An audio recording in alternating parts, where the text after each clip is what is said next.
is how we're currently at, but the index level, that above 25,400, gives you a whole lot of comfort. While, of course, IT is your leading sector for the day, you're also seeing dashes of green from a Sun Pharma, which is holding out 1%.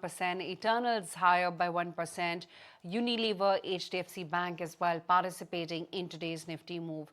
The breadth of the market, while it's favoring the advances still, it's by a slim margin. A CDSL is holding up 3%, BOB is higher by 2%, IREDA is up 2%, and HFCL is the other one, which is also holding higher by 2.5% as we speak.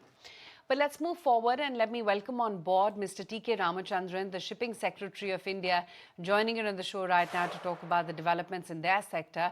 Mr. Ramachandran, great to have you today on ET Now. Given the Baltic Dry Index, which is currently up at a 22-month high and up almost 2.9 times from the earlier times this year's lows, that is, what direct and indirect impacts do you think the government is observing right now on India's export competitiveness, especially for bulk commodities like your coal, iron ore, grains, etc.? Yeah, there is strengthening demand and maybe tighter supply in the dry bulking markets. But overall, things are still, we are not seeing any particular variations in the movement of dry bulk, at least within the major ports. So this is a key indicator of healthier dry bulk shipping market, and with increasing freight rates and a robust demand for dry bulk shipping capacity. Right, and Mr. Ramachandran, how much have freight rates via sea, air or multimodal routes to key markets like US and EU have been impacted due to increased tariff on India by the US? See, the thing is that in the consumer segment, the causes are more proximate. So geopolitics will have an impact. The possibility of the introduction of the market-based measures by the IMO, they might impact. The uncertainty because of the geopolitics that I just mentioned, and then the tariffs issue, the situation in the Gulf, the fact that there are more LNG orders than there are orders for LNG ships. So all these things have an impact on the demand, and therefore I think there is a softening of demand as far as consumer goods are concerned, and therefore in the container pricing or shipping lines pricing their containers ship costs. So that is seeing some softening. Also, perhaps people have front loaded their movements. So I think this will stabilize over some time. Good morning, Mr. Ramachandran. Good to be speaking with you. But talking about the growth outlook, India currently has a small share of the global merchant shipping tonnage. With rising demand and cost volatility, what are the steps being taken to expand the Indian fleet, including building partnerships, repair, financing, and also how is the Maritime Development Fund being deployed to address the gap?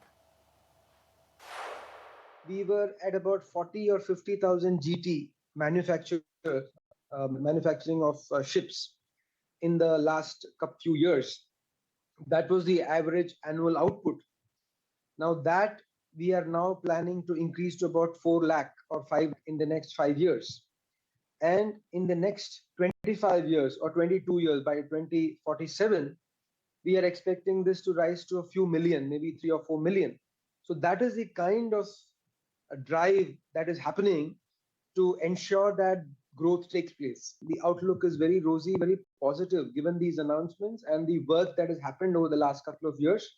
And we expect that with these schemes being launched and with more capability and capacity enhancement happening across the board and in many centers in India, both greenfield and brownfield, as well as in capital, because that was a major reason why a lack of access to funds, to proper tenures, and to low-cost interest rates. All this was impacting the shipping industry.